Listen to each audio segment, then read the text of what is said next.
everybody. This is Dr. Russ Jones. And the effervescent Brad Kennan. We are wide open. How are you today, my friend? I'm fine. Good. I'm trying to think of a new. I'm trying to think of a new word, but I can't. I'm not into. It's because you don't think about it till you get in here because you're busy. I know. It is what it is. It's sunny. We immediately jumped. Today was 86. Yesterday was 84. So we go from cold to hot instantly here in the valley. How you doing up there? It's not like anybody gets sick from that. No, it was. I think it was 82 yesterday here, and it was warm today. I think it's going to rain, and then I saw like next Monday it's going to be back down like 53 degrees or something, 54. Great, degrees. I really love that. It's splendid. Oh, it's awesome. It's great. Hey, I got a question for you. You put out some kind of question call from one of some of the viewers or something, and somebody sent me an email asking if you had ever been to Oklahoma or Missouri and what state you would like to go to Bigfoot. I have never gone to Oklahoma or Missouri. They are not on. Well, I tell you what is that? Hanobi, Oklahoma might be interesting. Yeah. Is that where it's at? I think something like that. That's is a Watchtower. It's like whatever you call it. There's some.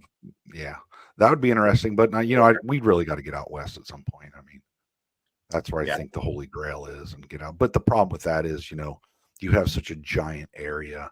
The odds of really the odds of seeing something is just unbelievable. Like I said, I've been out to Sequoia, I've been out to Mount Hood.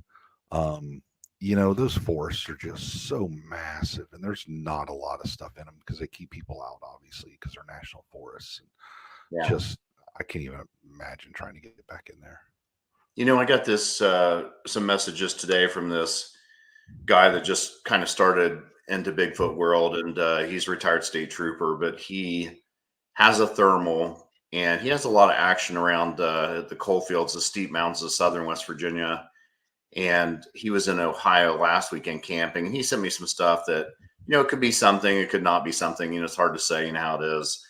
And he's just like, I just can't believe how easy it is here in Ohio versus where I live. It's so steep and the terrain is so crazy.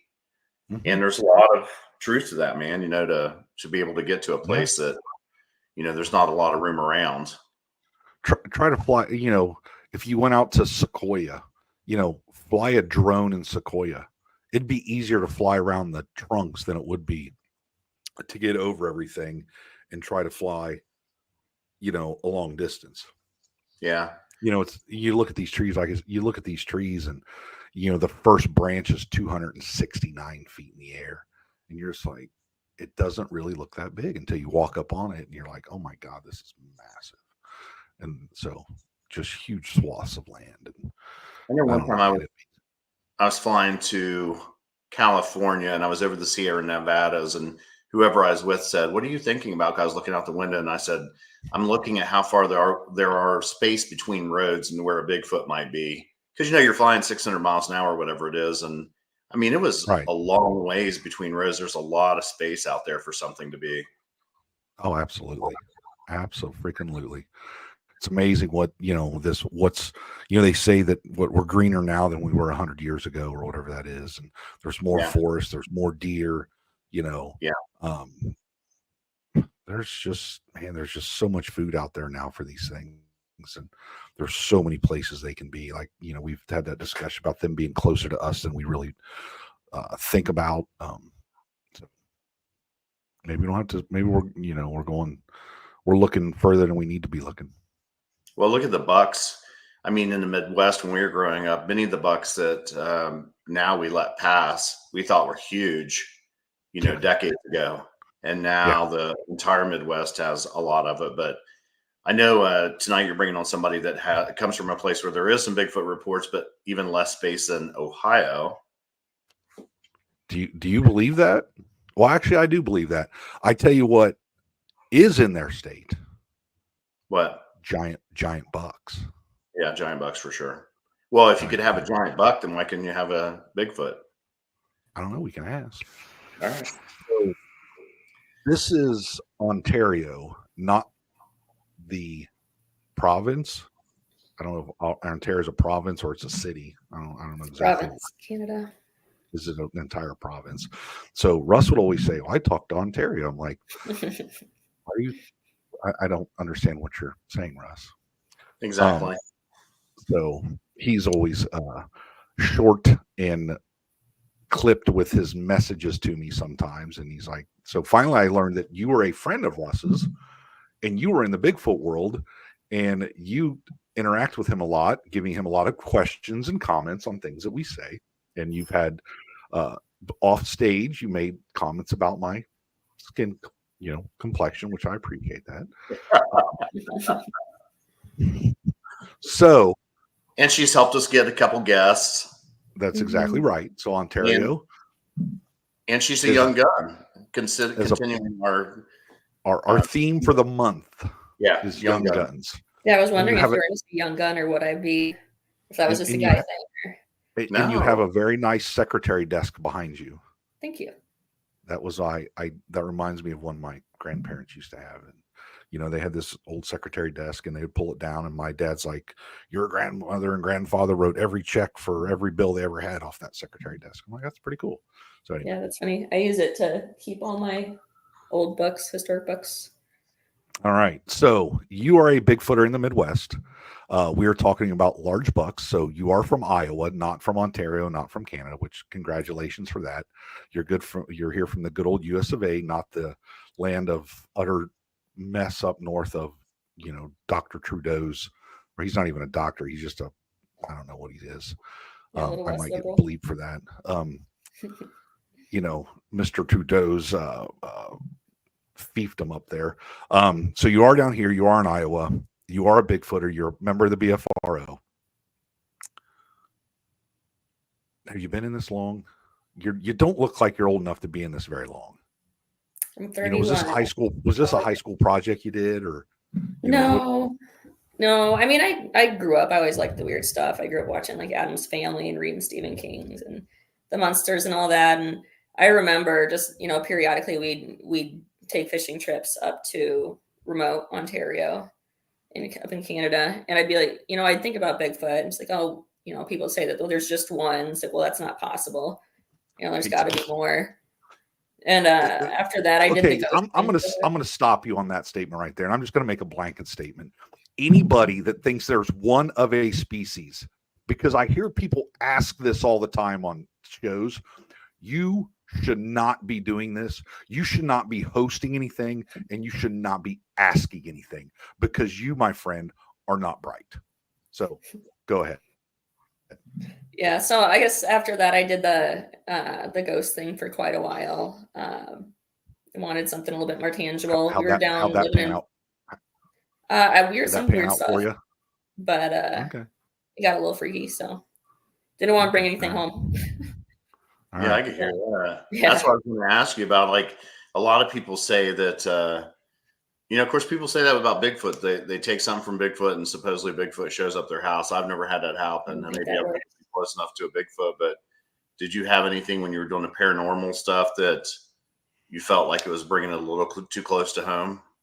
Yeah, so we have, and I think you've probably heard this story before, but we have this place called Edinburgh Manor in Jones County, not that far from me now, but it was the county poor farm back in the 1800s. So it, anybody that doesn't know what that is, they hosted widows, orphans, homeless people, and they'd give them free food and shelter in exchange for working on the farm.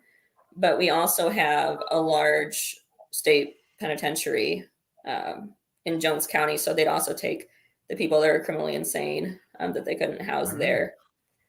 And so I'd heard about it on all the ghost shows, and I'd been wanting to go there. And they do these like $10 daylight tours where they walk you around, talk about the history, and then they give you like 45 minutes to an hour to just meander the building on your own. Well, I had done that once, and I wanted to go back a second time. And afterwards, I had just struck up a conversation with the girl that was leading the tour. We had a lot in common, and she asked if I wanted to just close up the building with her, kind of walk around, make sure that everything, everybody was gone and whatnot.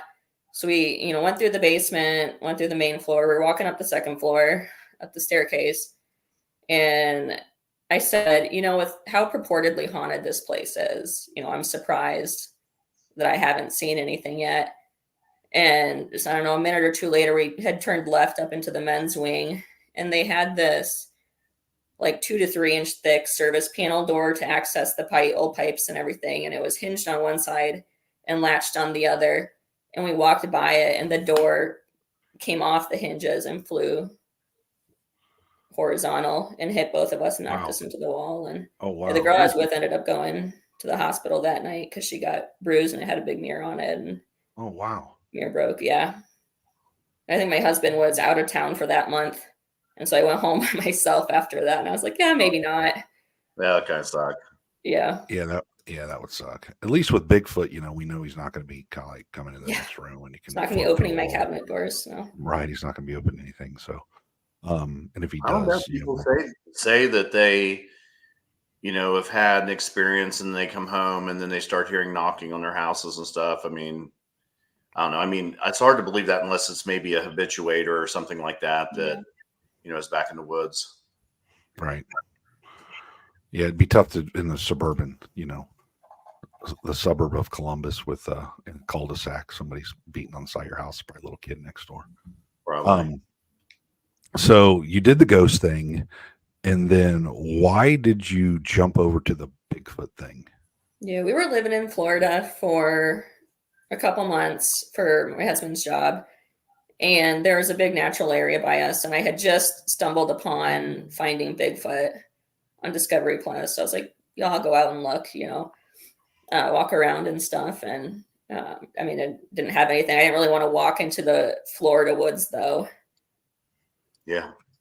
So I did that for a while and finished that up, started listening to Cliff and Bobo's podcast. And then I think I got on Twitter and was going to ask a question for their Q&As. And Russ, I believe, has how it happened. He answered the question as well. And we messaged back and forth a little bit and sent me a copy of the Appalachian Bigfoot. And it's all been downhill since. Downhill. Oh, no. All right. So you went into the woods in Florida by yourself, maybe with a friend or whatever. I don't know. Which that's pretty cool because there are big swaths of the Florida natural resources that, there are limited roads and they're pretty dense and they're kind of swampy and, they got bears there and they got other stuff. And so that'd be kind of interesting. There's a lot of reports come out of Florida. So if you're in the BFRO, obviously you've been on expeditions. Yep. I've never gone anywhere out west of Ohio on an expedition. So I always do like West Virginia, Ohio, I think maybe Kentucky, never been to even Pennsylvania. We got a lot going on here. So you live in Iowa. Everybody thinks that in Iowa, there's a bunch of corn, which I've been through Iowa and there's a lot of corn. There's a lot of open fields. There are some major rivers through Iowa, I would assume. What is that? Waterloo, Iowa has got a big river on it, correct? Yeah, we got Mississippi, Wapsie, a lot of tributaries for the Mississippi. So do you go around Iowa or do you generally go out of state? I go around Iowa primarily. Okay. By water? Yes. Yeah. So so back when I was kind of getting into this and I wanted to do it, a little bit harder, and Russ and I were looking at, maps of Iowa and figuring out somewhere close that I could go to all the time that might have a, possibility of having them there. And there was a park just 2 minutes from where I lived at that time, along the Wapsie. That is just part of a really big green belt that extends the, majority north to south of Iowa. And so I went there and it was winter. So it was pretty cold when I started to do this. So it was, I think, like early February, but I walked out and I mean, there's nobody in the parks in Iowa when it's, when it's that cold and when it's snowy, which is nice. But I was kind of walking up, making my way up a path to cross over a service road, and stopped to listen to what was going on around me. And I heard probably one of the more clear knocks I've ever heard. One to my right off the trail, and then another one answered very quickly afterwards off to the left. And I thought, I was like, man, I don't think it's supposed to be this easy that you just walk out Right. and these things happen. So tried recording for a while, but it just stopped after that. So I'd made my way up and over the service road and down to this valley we had looked at. And we had some snow melt, so warmed up a little bit. So I was just looking in, the mud patches to see if there was like a footprint or anything, and found something that looked pretty interesting.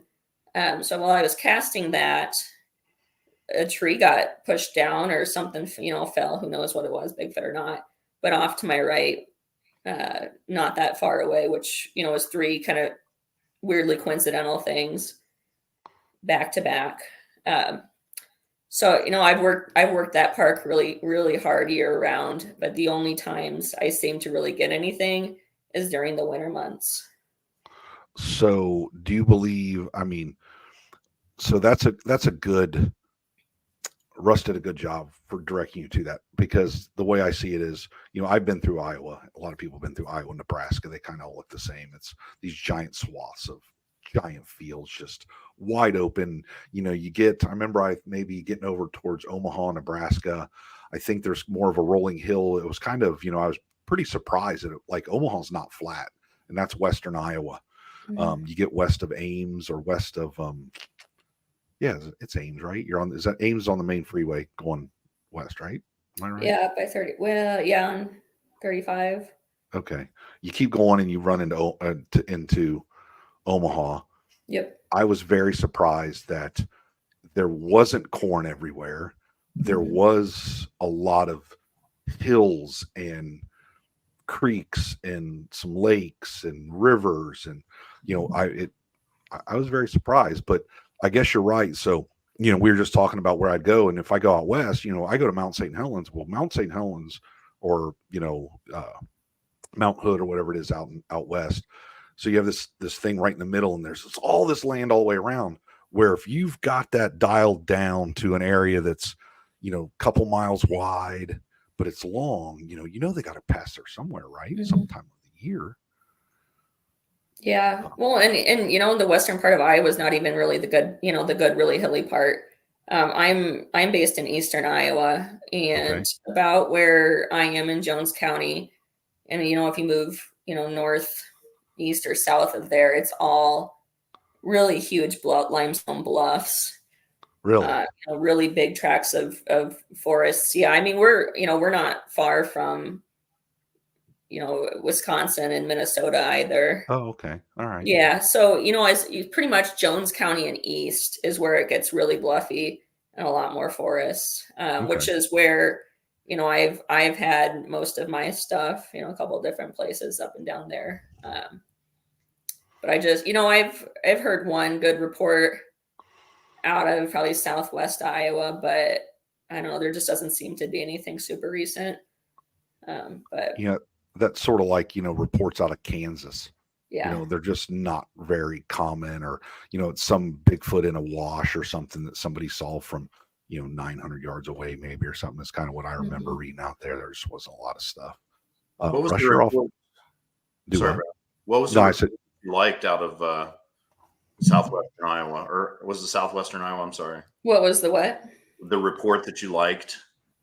So this guy was hunting with his dog in a natural area. And the interesting thing about the area too, when I was just kind of going through it on Google Earth and I was just searching it, is that there's the DNR down there keeps a big cornfield next to the woods and the river that goes through there year round to help sustain the wildlife, which I thought was interesting. But he had just gone on top of a berm and he stopped to get a drink or something.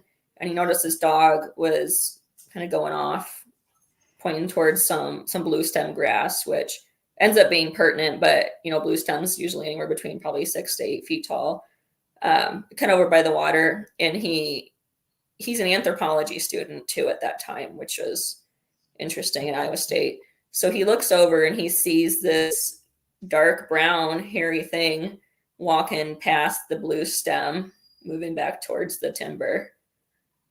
And and if you look at the size of that grass, right? I mean, it probably had to be 7 to 8 feet tall, Wow. which was interesting. And it was just, there was no frills on the story too, which I thought was interesting. And he commented too, just being involved in anthropology, he commented on how it walked and like the gait.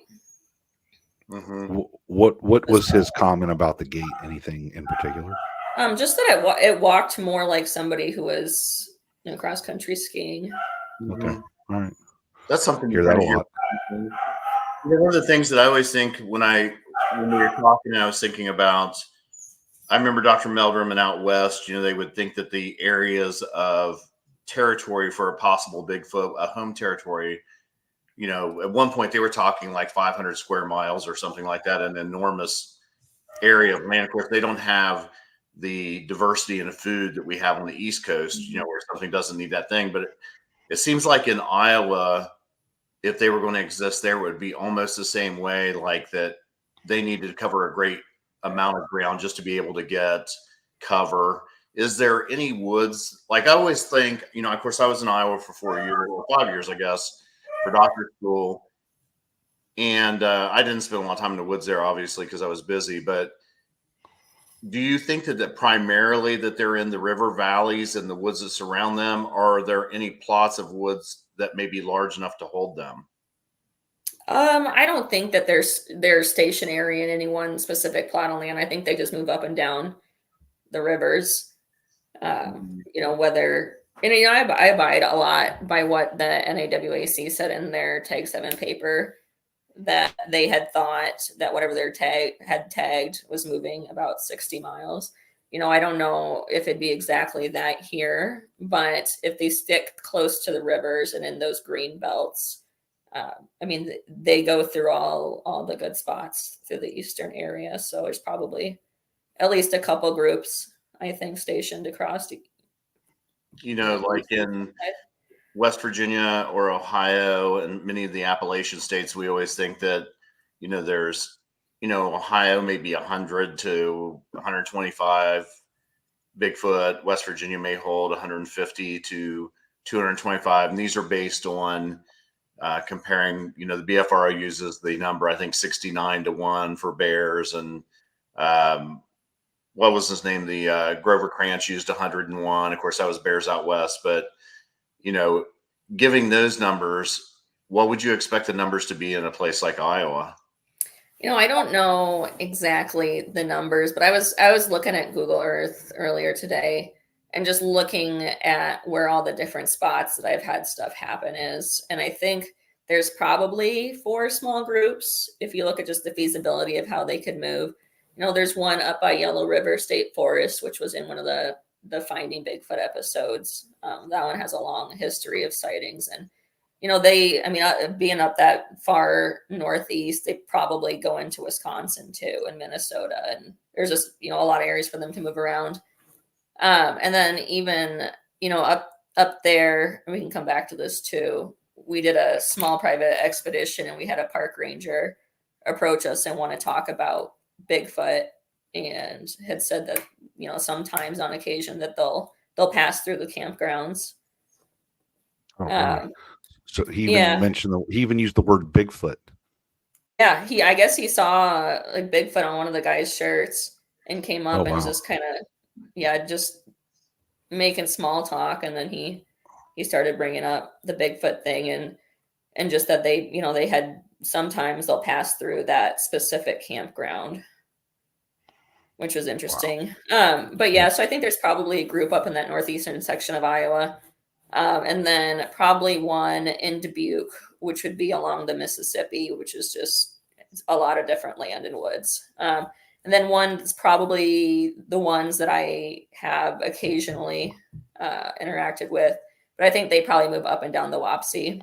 and then maybe a small group in Shimmick. So in Shimmick's southeastern Iowa, but it's right along the Des Moines River and, bumps right into Missouri. So they probably cross state lines.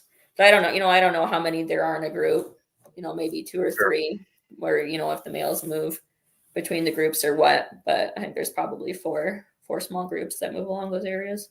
So let me ask you this, you're one of the young guns, and some of us ones that are aging gracefully inside Bigfoot world, we can be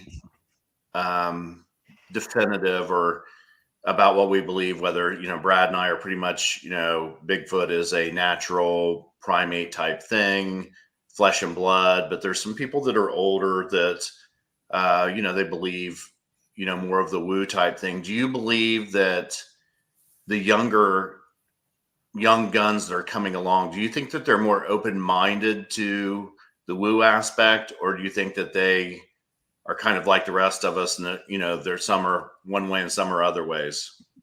I think it depends who you interact with, right? Like a lot of the guys that I'm friends with and, Bigfoot, Jonathan, Alexander, those kind of people, we're all very much in the same boat that it's a primate of some sorts. But I think with the internet, all the woo gets spread so much faster than it ever did before, which makes it seem a little bit more prevalent. I agree with that this, we used to never talk about it 15 years ago. And like I said, I heard, Tom Powell mention it in one of his books. I think towards one of the end of the chapters, I think he talked a little bit about it or something. And I just, man, it's tough to, I just can't get my head around it. I'm sorry. Until something happens to me and there's this wooey thing that happens or whatever, everything can be explained. I mean, you had a wood knock or whatever, you were casting something and a tree fell down. Of course, it's probably not, Russ is going to have 8 different bugs that ate that tree and pushed it down, caused it to fall, when you were doing that. So, did they push it down? I don't know. But, yeah, I agree that, woo is sort of like an easy out for a lot of people. Yeah, and I wonder if the same thing happened with the whole Dogman phenomenon. Because, even like, I don't know if you guys have heard of like the Slender Man thing, but that just started on Reddit and now it's some international phenomena that everybody's claiming to see. And, I almost wonder if Dogman probably started on some subreddit somewhere and, it spread like wildfire over the internet. But yeah, it's kind of funny. It's kind of not funny, but literally every Dogman story I've ever heard, we've had guests on and stuff like that. And you think we're going to get some stuff, we get some good guests on. And, honestly, Russ and I, if we sat down, we could probably have off the top of our head 50 stories each that we can just tell, report.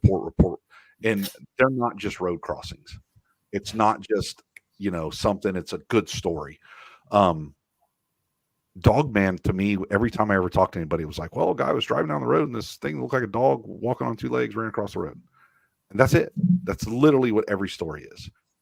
I've never heard anything about, well, I came around and it was standing there and it was eating a chicken and it was opening a door because it's got these claws and it's, front. And, I just never heard that. It's so Dogman to me is just, I don't know, man. That's something that I'm not down with maybe until I see one, but it's because it's always the same thing. It's like, I ran across the road in front of a car at night. Okay. Yeah. Great. I think I told you, I actually met in person my first Dogman witness. And it was this lady that was selling tombstones, and I was taking my mother so she could like look at that kind of stuff. And she found out I was interested in Bigfoot, and she started talking about how her and her friend were driving down the road, and it was Route 33, Brad, between Pomeroy and Athens, and that there was this thing right on the side of the road. And when they got there, she said, we should have hit it. It was right on the edge of the road. And she said, I threw my hands back because I knew we were going to hit it, but it was just gone. Okay, first of all, who throws their hands back driving a car? You either hit the brakes or you swerve. I'm sorry. No, she's that's not a, huh? She's the passenger. Okay, all right. Maybe that's a natural reaction, but usually people like brace themselves against the dash or something. They don't. whatever. But obviously it didn't hit it. You know, it got out of the way. It magically got out of the way. You know, I could see literally a deer being mistaken for a dog man. Seriously. Yeah. Well, stray dogs are so prevalent anymore too. Oh, absolutely. You know, and mites or mange or what have you, and it looks kind of rough. And Right. you know, and I've had somebody talk to me about Dogman in Iowa, but it's just, you know, it doesn't allude to anything more than somebody's dog that got out and was wandering through their cornfield, you know. But. Right. Exactly. Let me ask you guys about this. Have you seen this week Matt Moneymaker's posts on the BFRO about orbs? Yeah. It was pretty long, and you know how I love to read things. So Yeah. Go ahead and just why don't you just go ahead and give me the gist of it and see if it's what I remember it was like. I think that the interesting thing is, you know, and of course, Brad, you and I have spent a lot of time with Matt, and we were with him in the fall. Was it in the fall? Yeah, the fall. We were with him for several days. And Matt has always been very flesh and blood, largely. And people always believe that the BFRO will hide reports or do away with the reports that have woo. But if they followed us, and Dave Bacara was on, and I think it was it was Carter Bouchard out of Missouri that we were talking to. And I was telling him, you know, him and I were kind of debating it. And I was like, well, you know, he's kept you in the group, right? I mean, you're a woo guy and you're doing reports, and aren't all the stuff that you put in your reports, aren't they still in flats? Aren't they still where people can see them? And they are. I mean, now he may not include things that in the reports that he would take as someone's interpretation rather than just being science-based or whatever. But people still like to talk about that. But, you know, in this last week, he's had 2 posts where Matt has talked about, you know, the lights, the orbs, and if there's a relationship with Bigfoot. And he seemed open and supportive of it, which would be the first time that Matt's ever really been anything like that.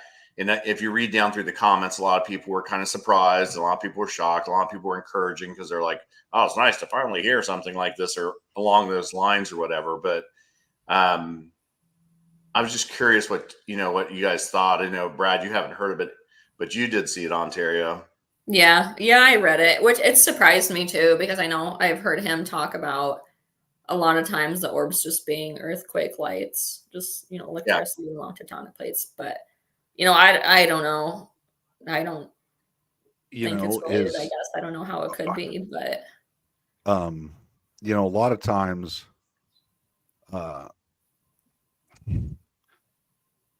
with the orbs or with whatever that is, I have seen people in the Bigfoot community say something happened wooish because nothing else did.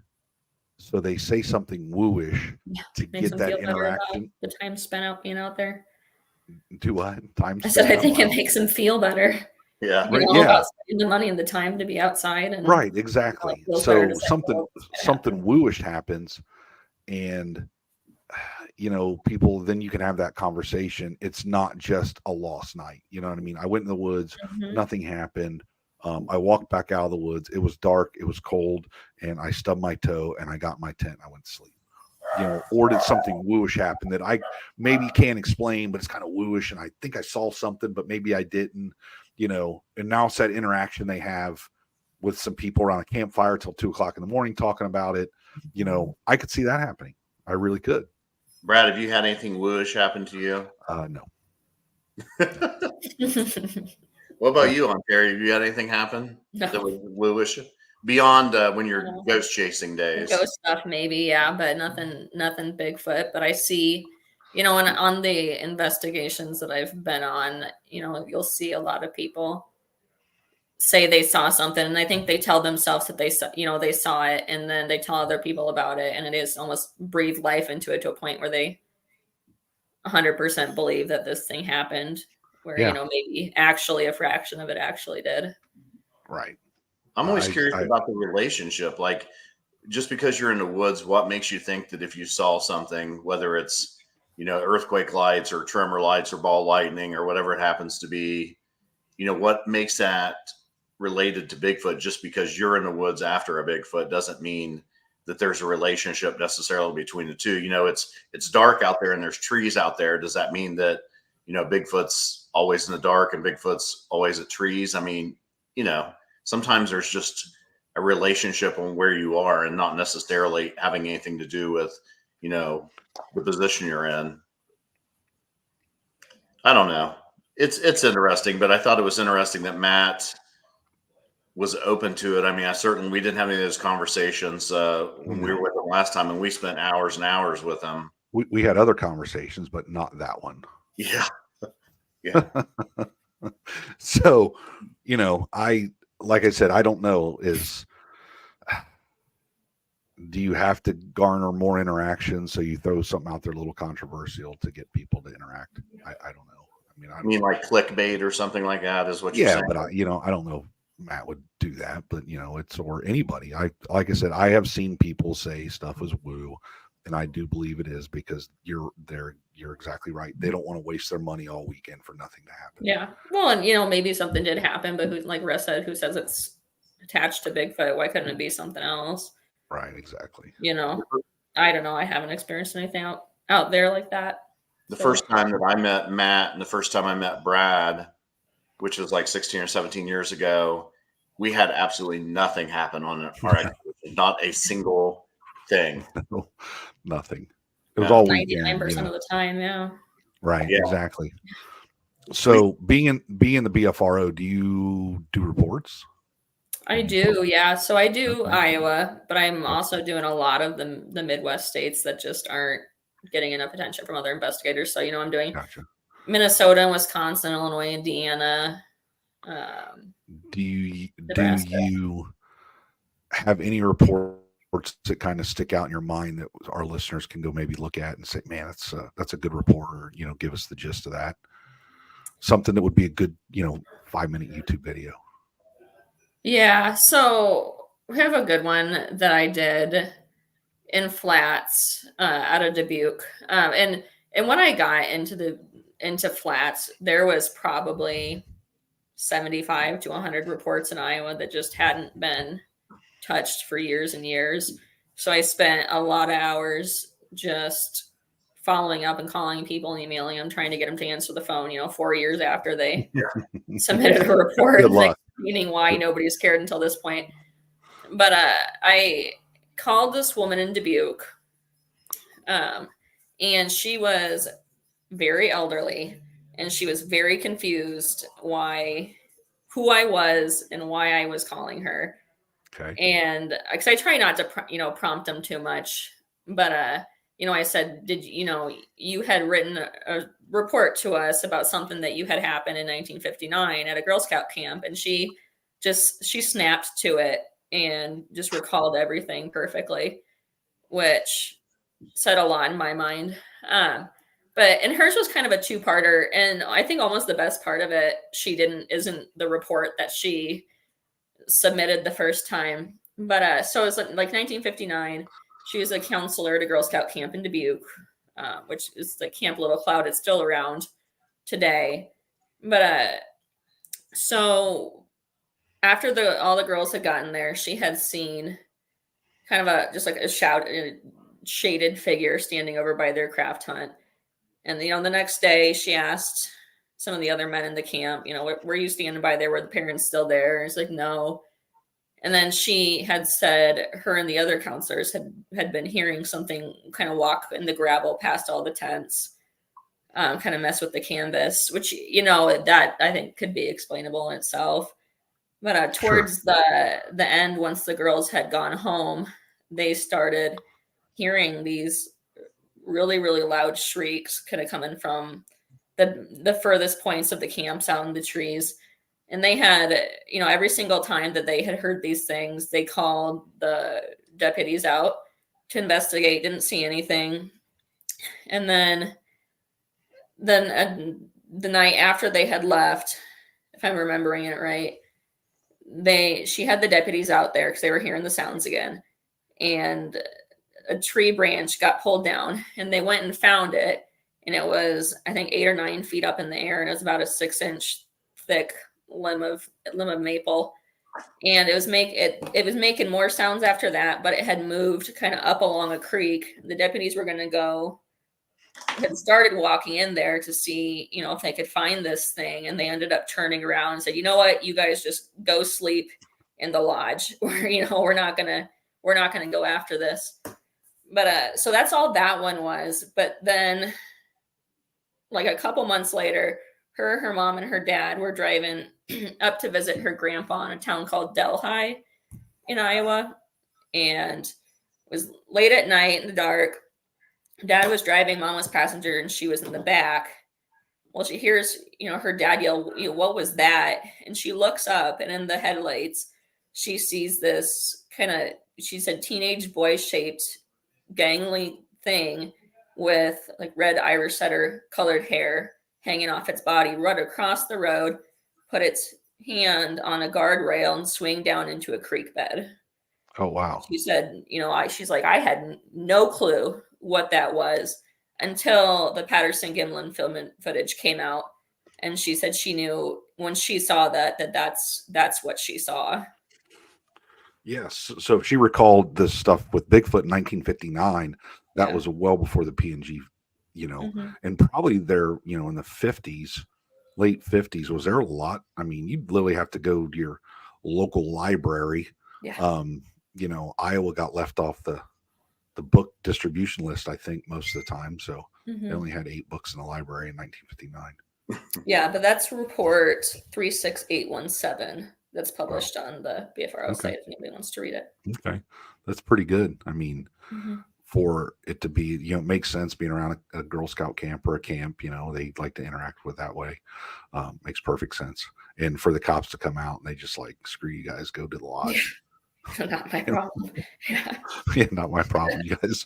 Yeah, if you get eaten, if you stay out here and you get eaten, it's not up to me. Those are pretty good. I mean, anything recent happen? Yeah. So you ever get that call and you like rush out, ambulance chase that report? I don't get anything that recent, unfortunately, but just was it last year, also in Dubuque, that the report came through a friend of mine, Steve Moon, who I think a lot of people associate with Iowa Bigfoot reports. But he had sent it to me because he's just not out doing much anymore. And it's called the Mines of Spain, but there's a pretty remote entrance into it that are just in an area that not really that many people are hiking. Well, this guy and his son were mushroom hunting along the trail, and each side, I've walked that path a lot of times now, but each side of that path is limestone bluffs and just big rocky outcrops. They're mushroom hunting and started having like sticks and pine cones and whatnot thrown at them, and they were looking up trying to see what was going on, and they see this big black thing kind of leaning out from behind a boulder and back, and leaning out, looking at them and going back, which was interesting. I think I found where I think that happened. I've had some weird things happen there, but nothing I think that screams. So let me ask you this. All Bigfooters have their dream. And so where's your dream to get a chance to go and spend some time in the woods? I like the idea of the Ouachitas a lot, but I know that they aren't getting as much as they had in the past, unfortunately. But I'd like to go down there. I think. How many hours is that for you from Iowa? What? How many hours is that for you from Iowa? Down there? Yeah. Probably, I don't know, 10, 12 hours. Okay. What about toys? What would be, your husband says, hey, I sold a truck and, I have a few thousand extra dollars. What is the toy that you're most interested in having? I like doing audio, messing with audio stuff. So I think it'd be fun to get audio recorders that would work in the sub-zero temperatures that we get in Iowa over the winter, since that seems to be when everything's happening. You can just put a bunch of those out. I think would be fun. I think drones would be fun too in the winter when we don't have the tree cover. Mm-hmm. That would be I mean, you'd need so many more people to do that. And who has time to go through all that audio? Kenny about Brown your does. What? I said Kenny Brown does. yeah, Kenny Brown? Yeah, Kenny Brown. I don't know how.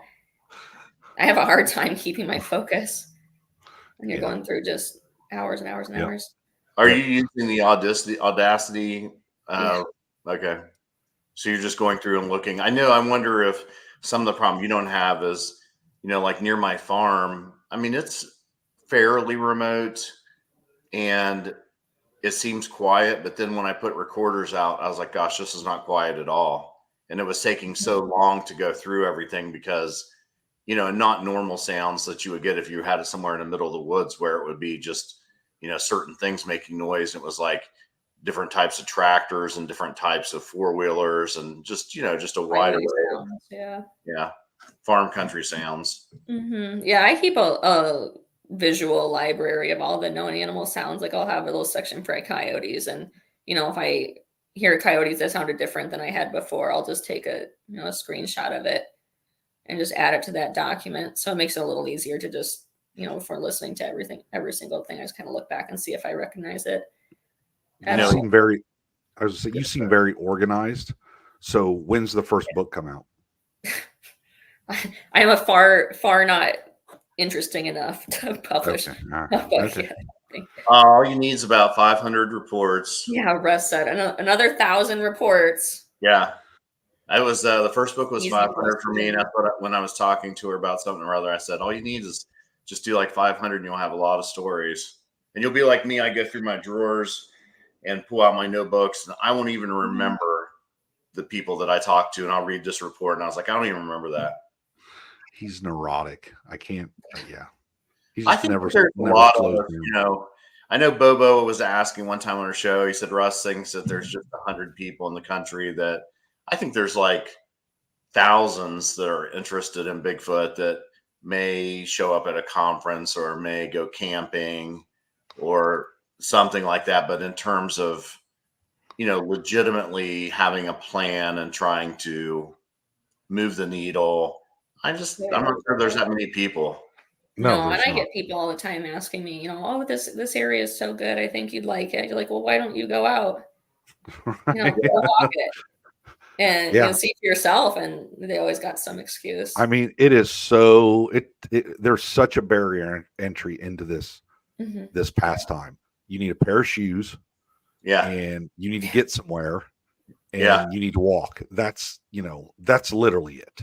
Well, and you don't even have to go there for Bigfooting, for Pete's sake. No, just go there for fun. Hiking, go camping. Yeah. Right. Or for exercise. It's good for your mental health.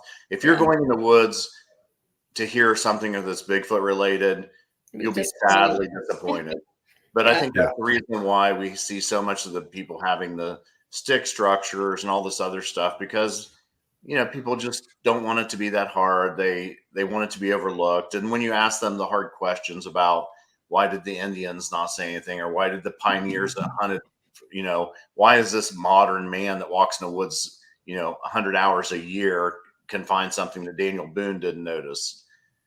They don't have a good answer for those type of things.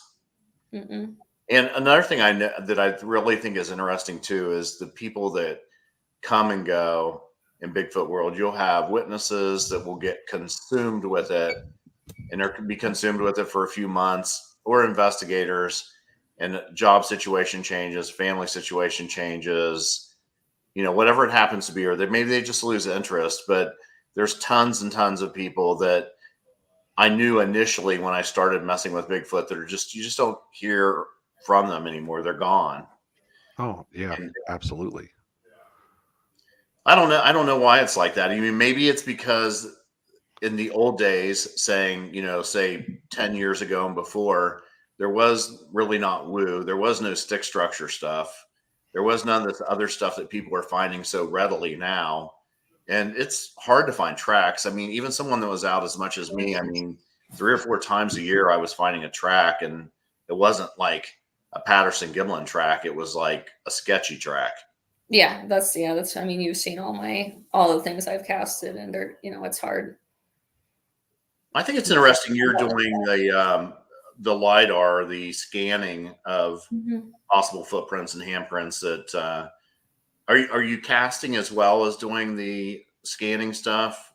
Yeah, so I typically scan them just because the pictures don't pick up what's in the ground that well. I don't think, in my opinion, at least. So I'll scan them and then I'll, take a whole bunch of pictures and some videos with a tape measure, and from there I'll put plaster in it. That is that's interesting because I never even heard anybody using LiDAR. So I assume what is it, the new iPhone or new iPhones, right? Like Yeah. iPhone what, like 14 has it possibly? Well, the one I have isn't built into the phone. I just use a free app called Scaniverse that means some of my friends have had really good luck with.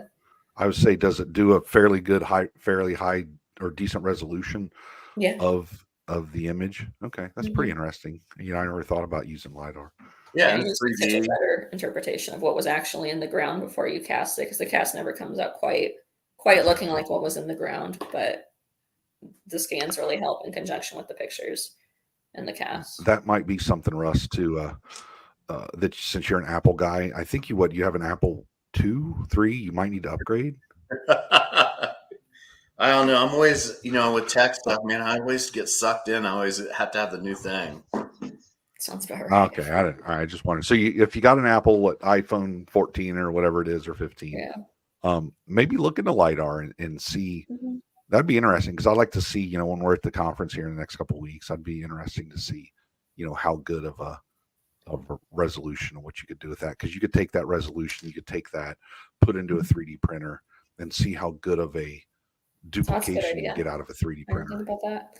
Yeah, I did it. I've used other apps that I haven't been quite as happy with, but I've been really liking Scaniverse, and I used that one for a possible handprint. That I'd sent off to a couple of different people, and Cliff included, and he liked it, but he's like, well, I've cast it a lot worse, right? But are we going to get to a point in 10 years from now where you don't send casts around? Maybe everybody's got 3D printers because their price is coming down. They're getting much easier to work with, and the resolution's going up depending on it's a filament printer or a resin printer. And you send an image or a LiDAR scan to a guy's printer across the country, and because it's connected to the web, and it pops it out, and he takes a look at it and says that's pretty cool and adds it to his collection. Yeah. Well, I think it's a good option too for the people who might not have the money for plaster, $50 that they could buy, a 25-pound thing of plaster, or maybe the physical ability to carry plaster around with them. Or the people that go in the woods and don't carry plaster because it's too heavy for my back. Yeah. So I can't carry it with me. Yeah. Well, I'm like 5'1", 115. I usually have like 8 pounds of plaster in my bag with other stuff too. So it's not. So we're saying that, Mr. Smiley Face over there, he knows I'm not talking about him. Yeah, because you chose to wear me out like a show dog every freaking episode for last 30. I think back to us. I think giving you enough of it. The reality is, you're out in the woods. You're finding tracks every couple months, and you've been out 3 or 4 times a week. So you're walking up these mountains. Honestly, I give you a hard time, but I commend you that you go out as often as you do, and you do find the things you do, because I don't. So I'm just giving you a hard time. But you're right. I mean, carrying extra 10 pounds or 20 pounds would be a pain in the ass, because most people walk on trails. Russ decides, I'm not going to walk on a trail ever. Yeah. So I'm going to go down over this cliff, and I'm going to find a creek, and finally I'm going to follow that creek to somewhere I know where it's going to take me possibly. And I might get out today or I might not. So I got to carry my emergency blanket and my matches with me. And food. Yeah. You got to have food, right? Right. Exactly. And, and protection. Well, yeah, because don't you get angry after a couple hours? Yeah, for 45 minutes. Yeah. So I thought it was funny. Tomorrow I'm leaving to do something documentary with the Small Town Monsters, and we had a Zoom meeting this week, and he said, I worry that we're just taking Russ along for him to take us on whatever the steepest hill is. Yeah, or make them feel bad about their physical shape. Yeah. Because I know that I had him down here last fall, and of course Shade's always with me in the woods, and Shade and I got up on this mountain, and I was like, it's just like a mile in, it's not too bad. And Shade and I were just standing there waiting, and waiting and waiting. And Shade's just staring back down over the mountain like, where are they? He's just so used to cruising so fast. But Right. so, Exactly. you know, we're winding up. We're getting at the end. I know you're on Facebook. People can find you on Facebook. Do you want to tell people how to reach out for you? Probably predominantly Instagram. I keep my Facebook a little bit more locked down just because it's more personal, but I have all my Bigfoot stuff on Instagram under Midwest Bigfoot. Midwest Bigfoot. Midwest Bigfoot. Yeah, I have a Twitter too. I'm not on it quite as much, so probably Instagram's the best place. And I've slowed down a little bit in posting over the last couple of months. But when I do something or get something, that's where it ends up. And everybody that, you know, you just don't do Iowa, you're doing all the Midwest. And I know you take reports in Maine and some of the other ones in Idaho. Yeah. That the BFROs had trouble filling, that you've done some work for Caroline, helping her out. So, you know, if there's somebody that feels like you're a good match, you know, you'd love to hear stories, I'm sure, if they want to reach out and tell you Bigfoot stories. You seem to be a good listener too. So yeah. She's one of the young guns, man. Yeah, she's the up and coming person. Well, we're running out of people. We're running out of young guns, so we're gonna have to go back to old people for too long. Well, girls, nonetheless. Yeah, is there like 4 or 5 that we can good people that are actually, or good women that are actually doing this? That are, I don't even know if there's that many. So yeah, I don't think there's that many. We got like Shelly and Kathy and like Rebecca. Yeah, Shelly was on. She was great. Kathy Strain's great. Yeah. You know, I can think of like probably of young women, not very many. No. But of women, I can probably think of 10 or 20 that are great. Yeah. And a lot of them got into it and got out of it, you know, for one reason or another, who knows what. But hey, you know, we've seen that happen a lot. So, but maybe some of them come back. Some of our friends have done that as well. Yep. So anyway, all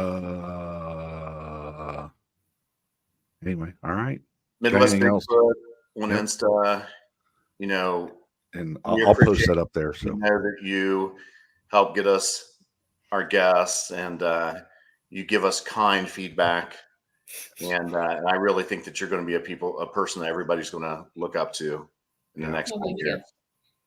She gives someone kind feedback, Russ. Yeah, I didn't give kind feedback about the parrot episode, but yeah, the parrot episode. Like 15 minutes in, and I was like, "What the hell, Russ?" Yeah, this is we that was one that. Yeah, and for the listeners, I mean, it's to get guests. It's not always easy just to like reach out and send a text or a message and say, "Hey, you know, like to have you on a podcast. Can we work out time?" Then you go back and forth like 4 or 5 times working out something. And she had told me one time, and I'm sure she doesn't mind me sharing. She's like, "Russ, there's so many good witnesses that are out there, and you've had so many in your books and stuff. Like, why don't you get some of those people?" And I'm like, "Oh, it's just not that easy. Like, people are nervous about coming on and talking. They're nervous about being on camera. Mm-hmm. They don't always have good technology. It's hard to work with them." And so she's like, I'm gonna help you get a couple of people. And it was like the next day, she's like, "Okay, I get it." Oh yeah. Yeah. And usually we're a week out. So we were always pre-record. So we're recording this on, the day after the governmental steals all our money day. Yeah. National Tax Day. So this episode, instead of being in the can for, 9 days or whatever it is, it's coming out in 2 days. And I don't like to do that because we got to do all the processing, do all the work, and I have to do all the processing and do all the work. So we really need to get another episode. Yeah. So it would be nice, Russ, maybe if we can get some people on just one night. And we're out like 12 weeks. It's just that we have to do one extra episode. And so once again, if some of the listeners want to send in questions that they have for us, here I have an idea. All right. Us two, possibly Ontario, and maybe one other person. We get 4 of us on, and we have a question and answer between each other. Okay. Because you and I have literally been together for 16 freaking years, and we have asked every question. And we always joke, if Russ can't go to somewhere and do a speech, I could probably just put on a pair of glasses and a rogue hat, and I'm not going to pass for him. but I could probably do this. Yeah, you could tell the story. Yeah. Yeah. Right. I can tell the That's true. stories and do the speech. So That's we're right. getting, maybe you can set that up and maybe we can do that one night Okay. to get us a little bit ahead and, maybe that would work. So Ontario, we appreciate you. Thank you. yeah, absolutely. Yeah. You Sounds good. I'll see you guys in Ohio. turned down a lot of these because you have stuff going on in your life. And so thanks for doing it for us. Yeah. Appreciate it. Of course. All right. See you later. All right. Midwest. Young Yep. Midwest Guns. Bigfoot. She's out in Iowa. Yeah. Always got good stories. I'm sure she's got a ton of them. And we're going to see her in a couple weeks at the Ohio Bigfoot conference. So that's good. But we definitely need to get something going here, Russ. Get maybe get some different people on and maybe get Tim and Dana and somebody and just have a catch up one night. In Ohio. A free for. We need to do it this so I'm not having to process this and get it up right away because sometimes I got to do stuff and I don't have time. Anyway, the Bigfoot Doc. Yep. Are you getting reports on the BigfootDoc.com? Occasionally. Most of them I'm getting are from the West Virginia Bigfoot page. There's a lot of people on there. A lot of people reach out. Like just while we were on tonight, I got 2 footprint pictures. I got a footprint picture from someone else this morning. I get stuff about every day. Oh wow, that's good. You're getting you're expanding your reach.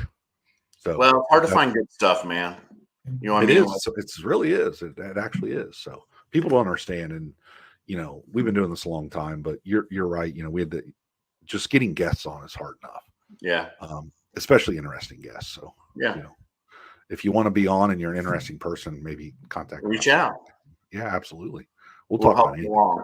Yeah, we'll talk about anything. I mean, if you got some conspiracies, if you got this and that, or somebody that would be fairly interesting, that might be a good way to get a good guest. So we're not the Joe Rogan Experience, so we simply can't send a text and get somebody on. Anyway. Well, good to see you, my friend. We appreciate everybody. Yep. And that actually went pretty quick. So maybe Woo was involved in bending time for us this evening. Yeah. So anyway. All right. We're out of here. Have a good one. Thanks, everyone. All right. Later.